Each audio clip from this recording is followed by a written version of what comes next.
Hello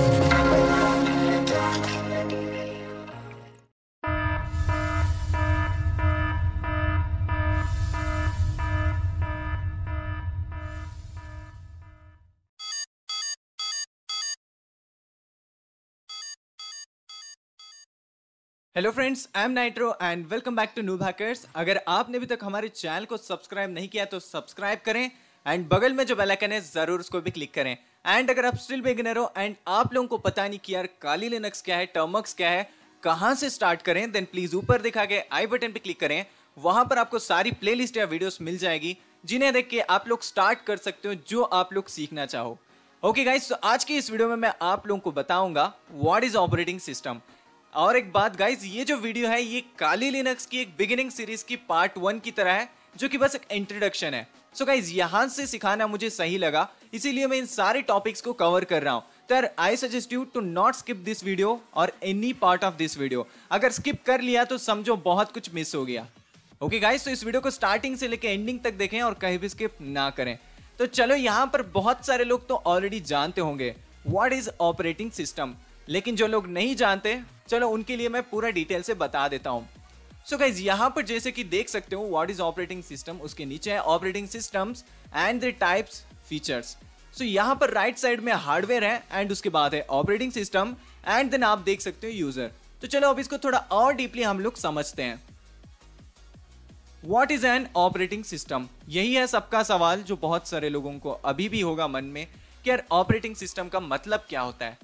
तो यहां पर guys, an operating system in short OS is a software which acts as an bridge between computer hardware components and the user.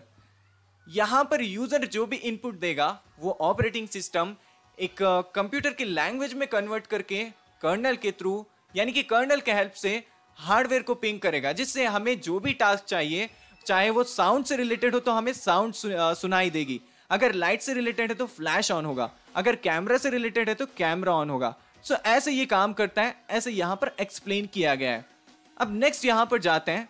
Every computer system must have minimum one operating system to run the program and applications like games, browser and notepad etcetera. यार यहां पर games हो चाहे notepad हो, जो भी हो, इन्हें रन करने के लिए क्या चाहिए? ऑपरेटिंग सिस्टम, जिसे कि हम लोग एक बोलते हैं सॉफ्टवेयर भी।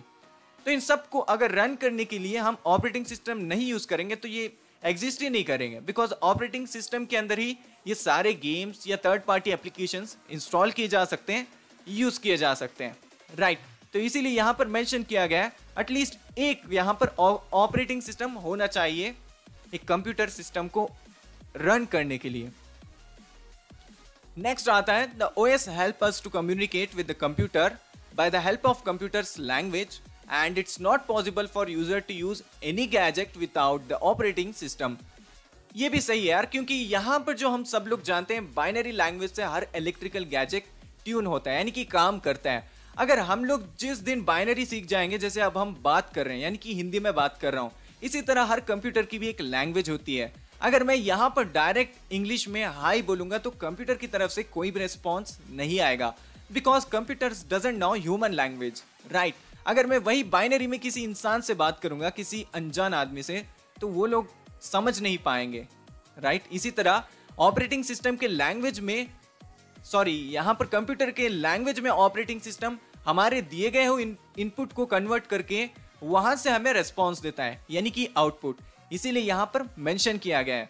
सो गाइस, राइट साइड में अगर हम लोग फोकस करें तो यहां पर देख सकते हो यूजर है, उसके बाद है ऑपरेटिंग सिस्टम, उसके बाद है हार्डवेयर। ओके गाइज, नेक्स्ट यहां पर हम लोग बात करते हैं ऑपरेटिंग सिस्टम्स के यूसेजेस के बारे में। तो गाइज, मार्केट में बहुत सारे ऑपरेटिंग सिस्टम्स हैं, जैसे कि अभी आप इस वीडियो को शायद से देख रहे होंगे अपने मोबाइल फोन में, राइट। तो यहां पर एक पाई चार्ट है, यानी कि एक छोटा सा यहां पर एनालिटिक्स डेटा है, जो कि आप लोगों को बताता है मार्केट में कौन से ऑपरेटिंग सिस्टम का ज्यादा से ज्यादा डिमांड है। तो गाइज, यहां पर हम बात करें विंडोज की, तो यार आजकल हर लोग कमर्शियली डेवलप हो रहे हैं और टेक्नोलॉजी भी बहुत आगे जा रही है। इसके चलते यहाँ पर विंडोज़ का जो यूसेज है वो 40% तक यूज़ होता है। एंड बाकी रही एंड्रॉयड की, मैं, आप और हम में से बहुत सारे लोग एंड्रॉयड को ही यूज़ कर सकते हैं। यानी कि यूज करते हैं, क्योंकि यार इसमें फीचर्स ही ऐसे हैं कि यार आपको किसी और ऑपरेटिंग सिस्टम में शायद से देखने को नहीं मिलेंगी। एंड बात रही iOS यानी कि एप्पल से रिलेटेड जो भी ऑपरेटिंग सिस्टम की, तो iOS यानी कि मोबाइल फोन्स, उनका यहाँ पर यूसेज स्टार्ट है 15%, जो कि लगभग अमीर लोग ही इसको यूज कर सकते हैं, राइट। और यहाँ पर बात करते हैं मैक ओएस की, यानी कि मैकिंटोश, जो कि ये भी एक एक्सपेंसिव गैजेट्स की लिस्ट में आते हैं, सेकेंड या फर्स्ट पोजीशन पे। तो यहाँ पर इसका यहाँ पर डेटा है 4%, जो कि बहुत कम लोग, यानी कि जो बहुत प्रोफेशनली काम करते हैं उन लोगों के लिए है ये मैकिंटोश। एंड नेक्स्ट बात करते हैं लिनक्स, यानी कि अदर्स की लिस्ट में ये आता है। तो गाइस लिनक्स के जो भी डिस्ट्रीब्यूशंस हैं, ऑपरेटिंग सिस्टम्स हैं, मुझे तो पर्सनली बहुत पसंद है एंड आगे जाके आप लोगों को भी पसंद आएगी, इसीलिए हम इस सीरीज को स्टार्ट कर रहे हैं। तो उनका जो स्टैट्स है लिनक्स या अदर ऑपरेटिंग सिस्टम्स का, वो है 1%, क्योंकि बहुत कम लोग टेक्निकल नॉलेज गेन करने की इच्छा रखते हैं, यानी कि इंटरेस्ट रखते हैं। ओके, चलो नेक्स्ट जान लेते हैं टाइप्स ऑफ ऑपरेटिंग सिस्टम। बहुत सारे ऑपरेटिंग सिस्टम के बारे में आप लोगों ने सुना होगा, लेकिन उसके टाइप्स के बारे में बहुत कम लोग जानते हैं। लेकिन एक कॉमन चीज है, हम सब लोग जानते हैं, एंड्रॉयड एक ऑपरेटिंग सिस्टम है, विंडोज भी एक ऑपरेटिंग सिस्टम है, काली भी एक ऑपरेटिंग सिस्टम है। लेकिन गाइस इनके अंदर कुछ और ही कैटेगरीज हैं जो कि आज आपको जानने को मिलेंगी। एंड यहां पर हम लोग जान लेते हैं बैच ऑपरेटिंग सिस्टम, दूसरा है मल्टीटास्किंग या time sharing operating system, multi processing operating system, उसके बाद आता है real time operating system, distributed operating system, network operating system and at last mobile operating system, जो कि इतने ही मार्केट में यानी कि हर जगह यूज किए जाते हैं, चाहे बड़ी कमर्शियल इंडस्ट्री हो या तो common people like me and you use करते हैं उसके बारे में हो। तो चलो इसके बारे में और डीपली हम लोग एक्सप्लोर करते हैं।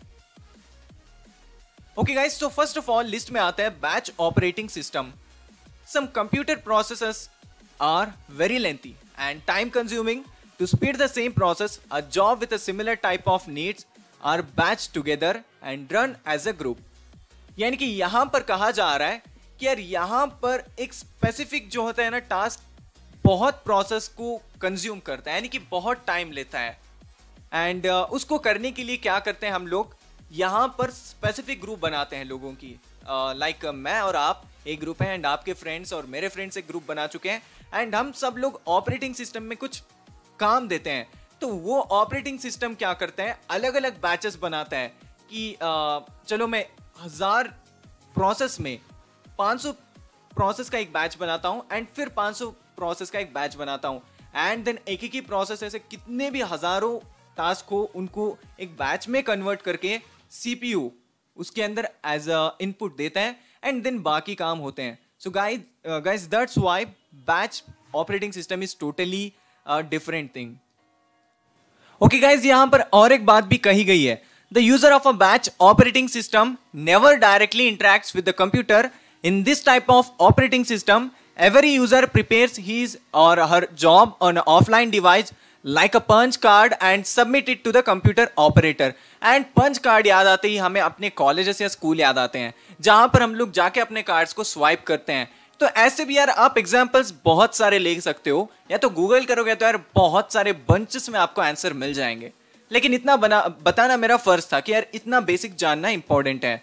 भले ही आपके पूरे करियर में ये देखने को मिले या ना मिले, लेकिन नॉलेज रखना बहुत इंपॉर्टेंट है गाइस। ओके, चलो नेक्स्ट टाइप के बारे में बात करते हैं, मल्टीटास्किंग या time based operating system. Time sharing operating system enables people located at a different terminal यानी कि shell to use a single computer system at the same time. The processor time यानी कि CPU which is shared among multiple users is termed as a time sharing. तो यहां पर जो बताया जा रहा है कि ये एक कंप्यूटर सिस्टम जिसे बहुत सारे लोग यूज कर सकते हैं, okay, at the same time. तो यहां पर क्या होता है, मल्टीपल यूजर्स के पास एक सीपीयू जो सिंगल सीपीयू का हो या बहुत सारे, लेकिन एक जो स्पेसिफिक चीज होती है बहुत सारे ग्रुप यानी कि ग्रुप्स में बांटी जाती है। बहुत सारे लोग जो ग्रुप्स में होते हैं वो लोग एक स्पेसिफिक सिस्टम को यूज कर सकते हैं शेल के थ्रू। तो वही था एक्सप्लेनेशन, आप चाहे तो टेक्स्ट को भी पढ़ सकते हो। ओके, चलो चलते हैं नेक्स्ट हमारे टाइप के बारे में। तो real time operating system, real time operating system time interval to process and respond to input is a super fast. Okay, मैं फिर से रीड करता हूं। A real time operating system takes time interval to process and respond to input is super fast. यहां पर कहने का मतलब है कि यार आप जो भी इनपुट दोगे आउटपुट आने में समय ही नहीं लगेगा, like fraction of seconds, nano seconds में, जैसे कि यहां पर देख सकते हो 0.002 seconds, which is also known as nano seconds या माइक्रो सेकेंड्स। तो आपको एग्जाम्पल चाहिए तो आपने बहुत सारे मिलिट्री की गैजेट्स देखे होंगे या तो वेपन्स देखे होंगे जहां पर कुछ भी होता है तो इन फ्रैक्शन ऑफ सेकेंड्स आपको डेटा देखने को मिलता है। फॉर एग्जाम्पल आप लोगों ने जीपीएस भी देखा होगा, वहां पर क्या होता है, जीपीएस में हर सेकेंड का डेटा रिकॉर्ड होता है। जैसे कि यहाँ पर सैटेलाइट कहाँ कहाँ जा रही है, वहाँ का वेदर क्या है और वहाँ पर क्या क्या चेंजेस हो रही हैं। So this is how real time operating system works. Okay guys, अब नेक्स्ट हम लोग बात करते हैं डिस्ट्रीब्यूटेड ऑपरेटिंग सिस्टम के बारे में। Distributed systems use many processors located in different machines to provide very fast computation to its users. For example, यार बहुत सारे ऐसे ऑपरेटिंग सिस्टम या सर्वर्स हैं, तो वहां पर जो है ये यूज किया जाता है शायद से, क्योंकि यहां पर कोई भी एग्जांपल प्रोवाइड नहीं किया गया था, तो मेरे हिसाब से लगता है वही होता है, क्योंकि सर्वर्स एक ऐसी चीज है जो अलग अलग ऑपरेटिंग सिस्टम के हेल्प से आपको अपना काम करने में हेल्प करती है। तो इसीलिए हम लोग बोलते हैं इसे डिस्ट्रीब्यूटेड सिस्टम्स, या जो आप लोग समझ लो, जो कि आप अपने स्क्रीन पे है। ओके, चलो हम नेक्स्ट बात करते हैं यहां पर नेटवर्क ऑपरेटिंग सिस्टम के बारे में। Network operating system runs on a server, it provides the capability to serve to manage data, user group, security, application and other networking functions. तो गाइस, नेटवर्क का मतलब क्या है, जहां पर एक से ज्यादा स्टफ हो, यानी कि एक से ज्यादा बंदे हो, उसको हम लोग बोलते हैं नेटवर्क और ग्रुप। यहां पर ग्रुप के बदले में यूज किया गया है नेटवर्क, यानी कि एक दूसरे से कनेक्टेड होना। So network operating systems run on a server. Server क्या होते हैं, जहां पर बहुत सारी ऑपरेटिंग सिस्टम्स को, यानी कि कंप्यूटर्स को रखा जाता है, बंचेस में रखा जाता है। जैसे एक स्लैक बना देते हैं, यानी कि एक ग्रुप होती है, चाहे आप रोज समझ लो, एक रोज में जोड़ दिया जाता है इन सारे सिस्टम्स को। एंड उसके बाद वहां पर क्या होता है, फॉर एग्जाम्पल यार हम सब लोग जानते हैं गूगल, आप सिंपली एक बार यूट्यूब पे सर्च करना गूगल डेटा सेंटर, देन आपको एक कमाल का वीडियो देखने को मिलेगा जिसके अंदर आपको ये जो नेटवर्क ऑपरेटिंग सिस्टम है इसके बहुत सारे एग्जांपल्स देखने को मिल जाएंगे प्रैक्टिकली, बिकॉज मेरे पास तो कोई यहाँ पर नेटवर्क नहीं है ताकि मैं आप लोगों को दिखा सकूं, राइट। ओके, चलो चलते हैं एक नेक्स्ट ऑपरेटिंग सिस्टम की तरफ, मोबाइल ऑपरेटिंग सिस्टम। सो कौन नहीं जानता यार, मैं जानता हूं, आप लोग जानते हो, हम में से सब लोग जानते हैं। Mobile operating systems are those operating systems which is made to power smartphones, tablets and wearable devices. आप में से बहुत सारे लोगों ने देखा होगा iOS के operating system as mobile phone में जैसे रहती हैं वैसे ही वॉचेस में भी रहती हैं। एप्पल वॉच कहते हैं, पता नहीं यार उसका रियल नेम क्या है, लेकिन मैं तो एप्पल वॉच ही कहता हूँ। सो वहाँ पर जो ऑपरेटिंग सिस्टम होते हैं वो ज़्यादा से डिफरेंस नहीं करता है, सिमिलर होते हैं। एंड उसी तरह गाइज हमारे स्मार्टफोन्स, टैबलेट्स, इन सब में ऑपरेटिंग सिस्टम यूज़ किए जाते हैं, जैसे कि जिंजर ब्रेड, उसके बाद आता है जेली बीन, किटकैट, अब स्टेबल है तो वो है एंड्रॉयड 11, पाई, और बहुत सारे एग्जाम्पल्स हैं यार। और यहाँ पर मोस्ट कॉमन या फेमस मोबाइल ऑपरेटिंग सिस्टम को डिस्कस करें तो वो है एंड्रॉयड एंड एप्पल iOS, यानी कि iOS ही बोल सकते हो। एंड देन है ब्लैकबेरी, उसके बाद है वॉच OS या तो वेब OS। तो गाइस ब्लैकबेरी बहुत ही सिक्योर माना जाता था, लेकिन यार मैंने कभी यूज़ नहीं किया ब्लैकबेरी बेस्ड ऑपरेटिंग सिस्टम वाले डिवाइसेस। शायद फ्यूचर में कभी मिल जाए कभी कोई जगह पे। ओके, आप लोग मुझे कमेंट करके बताना क्या आप लोग ब्लैकबेरी यूज़ किए हो कभी। वॉच OS तो हम सब लोग देख सकते हैं, जो डम्मी OS भी आते हैं जो कि उतने प्रोफेशनल नहीं होते, प्रोफेशनल। ओके, ये था लास्ट ऑपरेटिंग सिस्टम जो कि हम लोग डिस्कस कर रहे थे। तो यहाँ अब नेक्स्ट कॉन्सेप्ट की तरफ हम लोग जंप करते हैं। So guys, functions of operating system, चाहे वो मोबाइल फोन का ऑपरेटिंग सिस्टम हो या तो सिंपल वॉच का ऑपरेटिंग सिस्टम हो या हो बड़ा सुपर कंप्यूटर का ऑपरेटिंग सिस्टम। सो ये क्यों कैसे काम करता है, काम करने का रीज़न क्या है, हम सब लोग जानते हैं। जहाँ पर हम लोग लॉजिक लगाएंगे, कुछ हार्डवेयर डालेंगे, तो ये सब चीज़ें काम करने लगती है। जैसे कि ह्यूमन ब्रेन, अगर वो नहीं रहेगा तो मेरे हाथ और पैर किस काम के, राइट। वो है तभी मैं इन सब के एक्शंस के मज़े ले सकता हूँ। जैसे मेरे फिंगर्स, यानी कि कुछ भी कर सकते हैं, जैसे हम फिंगर से गेम खेलते हैं, एंड अपनी आंखों से देखते हैं एंड अपने पैरों से चलते हैं, भागते हैं, कूदते हैं, एवरीथिंग। सो गाइस यहां पर हम लोग जानते हैं एक ऑपरेटिंग सिस्टम काम करने के लिए बैक एंड में क्या क्या होता है। सो यहां पर कोई प्रॉपर पैटर्न नहीं है, मैंने पूरा यहां पर मिक्स कर दिया ताकि आप लोगों को मैं समझा सकूं, लेकिन आप अपने हिसाब से इसे लिस्ट बना लेना कि यार कौन से के बाद कौन सा, बिकॉज सारी चीज़ें इंपॉर्टेंट हैं। ओके सो गाइज यहाँ पर जॉब मैनेजिंग, तो यहाँ पर क्या होता है जॉब मैनेजिंग में आगे हम लोग जानेंगे डिटेलली, लेकिन यहाँ पर ये एक छोटा सा प्लान था, यानी कि माइंड मैप की तरह है, जो आप लोग याद रख सको कि यार यहाँ पर job managing, communication management, networking, input output management, process management, memory management, secondary storage management, file management, security, device management and last comment interpretation. Okay चलो अब आगे जाके इन सब चीजों का एक प्रॉपर डेफिनेशन देखते हैं एंड थोड़ा क्लियर हो जाते हैं। Okay guys, so functions of operating system. Process management क्या होता है?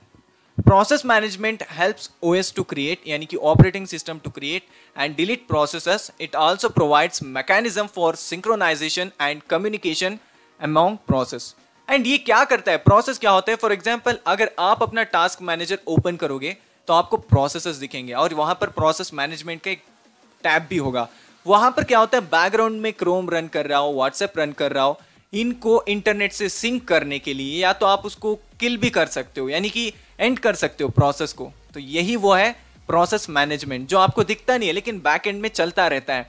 इसीलिए जब भी आप क्लिक करते हो ना, बिना कुछ किए फटाक से आपके सामने पॉपअप हो जाता है, because of process, back end process. अब नेक्स्ट बात करते हैं memory management. Memory management module performs the task of allocation and deallocation of memory space to programs in need of this resources. And हम सब लोग जानते हैं RAM भी एक मेमोरी है, रोम भी एक मेमोरी है, राइट। सो यहाँ पर रैम तब यूज नहीं होता है जब कोई एप्लीकेशन उसको पूछता नहीं कि भैया हमें रैम चाहिए, तो रैम दे देता है। अगर रैम की जरूरत नहीं है तो वहां पर कोई और प्रोग्राम उसको यूज करता है। So that's why we are calling this method as memory management. अब नेक्स्ट बात करते हैं फाइल मैनेजमेंट की। It manages all the file related activities such as organisation, storage, retrieval, naming and sharing and protection of files. File manager ही यार file management करता है, जो भी आपके फाइल्स होते हैं उनको ऑर्गेनाइज करता है, सॉर्ट करता है डेट के हिसाब से, साइज के हिसाब से एंड मेनी थिंग्स। ओके आपको एग्जाम्पल विंडोज ऑपरेटिंग सिस्टम में यार सब मिल जाएंगे। अब नेक्स्ट बात करते हैं डिवाइस मैनेजमेंट की। Device management keeps tracks of all devices. This module also responsible for this task is known as the input output controller. It also performs the task of allocation and deallocation of the devices.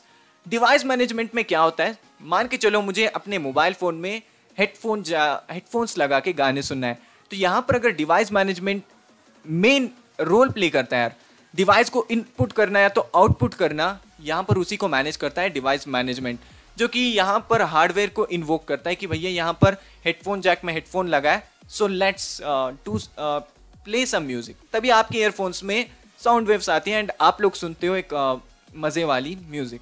Okay next हम लोग बात करते हैं input output system management. One of the main objects of any operating system is to hide the peculiarities of that hardware device from the user. Okay back end side में यार बहुत सारी ऐसी चीजें होती हैं जो हम लोगों को पता नहीं होती। तो यहां पर इनपुट आउटपुट सिस्टम मैनेजमेंट में क्या होता है,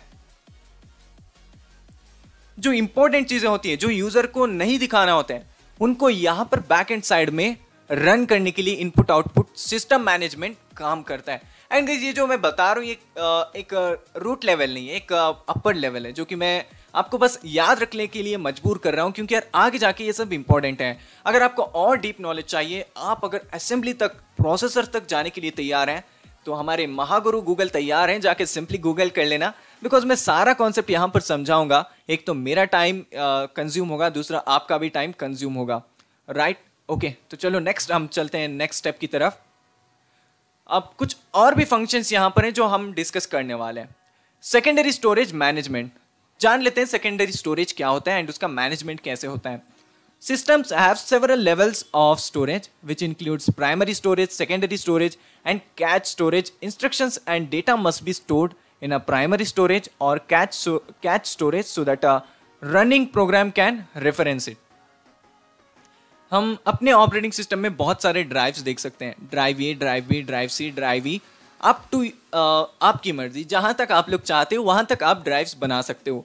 एंड कभी कभी जो हम सॉफ्टवेयर इंस्टॉल करते हैं वो यहाँ पर किसी न किसी ड्राइव में इंस्टॉल होती हैं, यानी कि वो रिसोर्स को यूज कर रही हैं, स्टोरेज को यूज कर रही हैं। तो यहाँ पर इसी तरह बहुत सारे स्टोरेज सिस्टम होते हैं। कैच स्टोरेज क्या करता है, आपकी जो भी ऑपरेटिंग सिस्टम का छोटा छोटा डेटा होता है जो कि लोड होने के टाइम पे या तो उसके मॉड्यूल्स लोड होना, उनको कैच स्टोरेज में भेज देता है, ताकि जब भी आप रन करो पहले से वो बिल्ड ना करें, यानी कि आसानी से एग्जीक्यूट होके शो कर दें। And this is how secondary storage management works. अब नेक्स्ट बात करते हैं सिक्योरिटी। सिक्योरिटी को यार कौन नहीं जानता, मैं जानता हूँ, आप लोग जानते हो। या तो एंटीवायरस इंस्टॉल करना है तो अपने मोबाइल स्क्रीन का लॉक रखना। इसके अलावा भी बहुत चीज़ें हैं जो सिक्योरिटी से रिलेटेड हैं। Security models protects the data and information of a computer system against malware threat and authorised access. तो आपने विंडोज सिक्योरिटी सिस्टम तो देखा ही होगा, विंडोज डिफेंडर को देखा होगा। इससे बढ़कर यार क्या ही एग्जाम्पल दूं मैं सिक्योरिटी के लिए। सो यही वो चीज़ें हैं जो आपको अपने डेटा को बचाने के लिए हेल्प करती हैं, बट विंडोज़ का कभी भरोसा मत करना। ओके, नेक्स्ट बात करते हैं कमांड इंटरप्रिटेशन। तो कमांड इंटरप्रिटेशन, कमांड याद आते ही आपके दिमाग में टर्मिनल आ चुका होगा अब तक, अगर नहीं आया तो आपने उतना डीप नहीं जाना है, right. Okay, this module is interpreting commands given by the end acting system resources to process that commands. तो यहाँ पर क्या होता है, जो हम कमांड्स देते हैं हम लोग, वो क्या होता है, शेल के थ्रू यहाँ पर जाता है कर्नल के पास, कर्नल के बाद जाता है हार्डवेयर के पास, and this is how everything works. So हम वो एप्लीकेशन लेवल या ऑपरेटिंग सिस्टम लेवल या कर्नल लेवल वो अलग टॉपिक में डिस्कस करेंगे। बस यहाँ पर मकसद था कमांड इंटरप्रिटेशन क्या होता है। आप टेक्स्ट भी पढ़ लेना है तो पढ़ सकते हो, जो आपकी मर्जी हो। एंड नेक्स्ट बात करते हैं हम लोग नेटवर्किंग की। A distributed system is a group of processors which do not share memory, hardware devices or a clock. The processors communicate with one another through the network.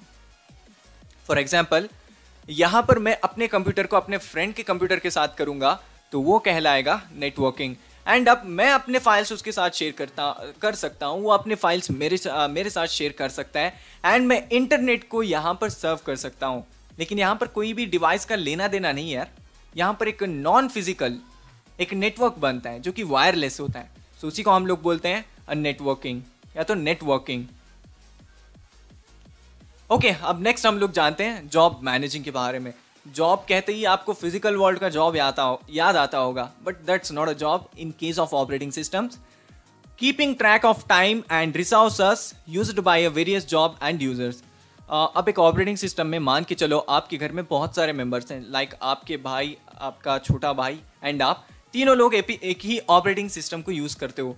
तो अलग अलग यूज़र अलग अलग यहाँ पर बना सकता है, यानी कि आप अलग अलग यहाँ पर सेक्शंस में बांट सकते हो अपने ऑपरेटिंग सिस्टम को यूज़ करने के तरीके को। अगर आप लॉग इन कर रहे हो तो आप अपना नाम डाल लेना, अगर आपके भाई को दे रहे हो तो गेस्ट लॉग इन करके देना। इसी तरह वर्क करता है जॉब मैनेजिंग। कौन से टाइम पे क्या प्रोसेस हो रहा था, कब कितना डेटा कंज्यूम हुआ, सबको कैलकुलेट करना, बैकग्राउंड में कौन सा प्रोसेस हो रहा है, कौन सा एप्लीकेशन रन हो रहा है, इन सारे डेटा को कलेक्ट करना ही होता है जॉब मैनेजिंग। अब नेक्स्ट बात करते हैं communication management, coordination and assignment of compilers, interpreters and another software resources of the various users of the computer system. Communication management तो आप लोगों ने पढ़ ही लिया होगा या तो समझ लिया होगा। Coordination and assignment of compilers, यानी कि यहाँ पर सब कुछ मिला होता है। कंपाइलर्स क्यों होते हैं, कंपाइल करने के लिए प्रोग्राम को, क्योंकि यार हम अपने विंडोज़ ऑपरेटिंग सिस्टम में पाइथन बेस्ड गेम्स रन करते हैं एंड कुछ C++ से रिलेटेड गेम्स रन करते हैं, C से रिलेटेड गेम्स अगर हैं तो वो भी रन करते हैं। तो ऐसे चलते हैं, हम बहुत सारी चीज़ों को अपने ऑपरेटिंग सिस्टम में यूज़ करते हैं। It's because of communication, coordination and assignment of compilers, interpreters and another software resources of the various users of the computer system। सो यही था गाइस कि कैसे आप लोग एक ऑपरेटिंग सिस्टम के बैक एंड साइड में अगर स्नीक पीक करोगे तो आपको ये सब चीज़ें देखने को मिलेगी। भले ही मैं आपको प्रैक्टिकल दिखा नहीं सकता, अगर क्योंकि मैं अपने लैपटॉप को डिसेक्ट करूंगा तो यार मुझे खुद समझ नहीं आएगा, बस हार्डवेयर ही देखने को मिलेगा। लेकिन सॉफ्टवेयर लेवल पे तो ये सब देखने के लिए एक एक्सटर्नल डिवाइस होना चाहिए, यानी कि एक एक्स्ट्रा लैपटॉप होना चाहिए, ताकि आपको सब मैं एक्सपेरिमेंट करके दिखा सकूँ। सो गाइज ये था एक बेसिक नॉलेज। यहाँ पर अगर मैंने कुछ मिस कर दिया है, कुछ मिस्टेक किया है, तो प्लीज़ लेट मी नाउ। अगर आप एक फर्स्ट टाइम जान रहे हो तो प्लीज़ लेट मी नाउ कि यार आप इसे फर्स्ट टाइम जान रहे हो। Okay guys, let's jump towards next concept. अब यहाँ पर हम लोग जानते हैं फर्मवेयर एंड ऑपरेटिंग सिस्टम के बारे में। सो गाइज यहाँ पर फर्मवेयर एंड ऑपरेटिंग सिस्टम बहुत सारे लोग कंफ्यूज होते हैं। सो चलो आज वो जो है ना उनका कंफ्यूजन हटा देते हैं एंड जो लोग नहीं जानते उन लोगों को बता देते हैं। So guys firmware is a one kind of programming that is embedded on a chip in the device which controls that specific device. So यहाँ पर साफ साफ लिखा आ रहा है कि यार फर्मवेयर ऐसी चीज़ है जो आपको एम्बेडेड डिवाइस में देखने को मिलती है। जैसे कि आपके मदरबोर्ड पे छोटी सी आईसीज होती हैं एंड बहुत सारी चीज़ें होती हैं। यार मैं तो नहीं जानता लेकिन बहुत सारी चीज़ें होती हैं, जैसे कि रैंड डिस्क को इम्प्लीमेंट करने के लिए एक स्लॉट होता है। ये सारी चीज़ों के अंदर कुछ ना कुछ फंक्शनैलिटी होती है, जैसे कि हम लोग बोलते हैं फर्मवेयर। एंड अगर हम कंपेयर कर रहे हैं तो ऑपरेटिंग सिस्टम से, so OS provides a functionality over and above that which is provided by the firmware. Firmware के बाद ऑपरेटिंग सिस्टम आता है, यानी कि यहाँ पर बाप है फर्मवेयर, बेटा है ऑपरेटिंग सिस्टम। अगर फर्मवेयर में वो चीज़ें नहीं है तो ऑपरेटिंग सिस्टम सपोर्ट नहीं करता है, राइट। तो यहाँ पर नेक्स्ट हम लोग जानते हैं firmware is a programmes that being encoded by the manufacturer of the IC or something and cannot be changed. And अगर आप मदरबोर्ड के साथ छेड़छाड़ करोगे तो आपको अंजाम पता ही होगा क्या हो सकता है। आपका पूरा ऑपरेटिंग सिस्टम कभी ऑन ही नहीं होगा। इसीलिए यहाँ पर बताया गया है कि ये मैन्युफैक्चरर के थ्रू एनकोड किया जाता है, यानी कि कोड करके उसको एम्बेड किया जाता है। अब बात करें ऑपरेटिंग सिस्टम की, so OS is a program that can be installed by the user and can be changed. आप चाहे तो विंडोज डाल लो, काली डाल लो, उबंटू डाल लो, पैरेट डाल लो, मैंजारो डाल लो, मिंट डाल लो, जो आपकी मर्जी है यार आप डाल सकते हो। यहाँ पर कोई रेस्ट्रिक्शंस नहीं है, लेकिन कंपेटेबिलिटी इंपॉर्टेंट है। अब नेक्स्ट बात करते हैं लास्ट थिंग की, it is stored on a non volatile memory, जो कि कभी हिलती डुलती नहीं है, वैसी मेमोरी में इसको एम्बेड किया जाता है फर्मवेयर को। एंड यहाँ पर ऑपरेटिंग सिस्टम को OS is stored on that hard drive, यानी कि हार्ड ड्राइव के अंदर आप चेंजेस कर सकते हो। सी ड्राइव को राइट क्लिक करके डिलीट भी कर सकते हो, राइट। यहाँ पर बहुत सारी चीज़ों के साथ आप लोग छेड़छाड़ कर सकते हो, बट कभी भी मजाक से भी आप विंडोज 32 को डिलीट मत करना, नहीं तो लेने के देने पड़ जाएंगे। ओके, अब चलो नेक्स्ट कॉन्सेप्ट की तरफ जंप करते हैं and let's explore more 32 bit and 64 bit operating system. अब बहुत सारे लोग मुझे मीम्स शेयर करते हैं कि भाई 32 के दो यहाँ पर चीज़ों को इंस्टॉल किया जाए तो क्या 64 बिट हो जाएगा? नहीं यार, वो हो जाएगा लगभग 148 बिट भी हो जाएगा, किसे पता यार, राइट। गाइज आप कभी भी मीम्स को सीरियस मत लेना, क्योंकि वहां पर कुछ लोग ट्राई भी कर लेते हैं कि यार कभी कभी मैलवेयर को इंस्टॉल कर लेते हैं कि 32 bit architecture increment software malware. मैंने बहुत सारे लोगों को देखा है, इवन मेरे बहुत सारे फ्रेंड्स भी ऐसे थे जिन्होंने ये सब एक्सपेरिमेंट ट्राई करके बहुत सारा मैलवेयर से इन्फेक्टेड हो गए थे। तो गाइस कभी भी ट्राई मत करना, क्योंकि ये हार्डवेयर लेवल का है, कभी ये सॉफ्टवेयर लेवल पे चेंज नहीं होगा।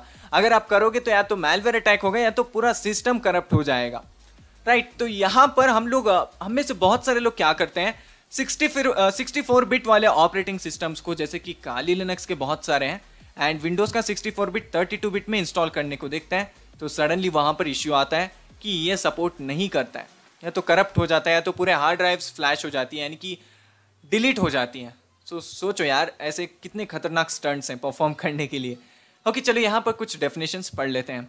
आर्किटेक्चर एंड सॉफ्टवेयर, अगर इसकी बात की जाए 32 बिट में, allow 32 bit of data processing simultaneously. 32 bits जितना डेटा यहाँ पर प्रोसेस कर सकता है साइमल्टेनियसली, यानी कि बिना रुके। एंड 64 बिट की बात करें, architecture and software allow 64 bit of data processing simultaneously. देखो यहाँ पर डिफरेंस नंबर्स में ही दिख रहा है, 32 बिट एंड 64 बिट। अब नेक्स्ट बात करते हैं कंपेटेबिलिटी की। 32 bit applications required 32 bit OS and CPUs।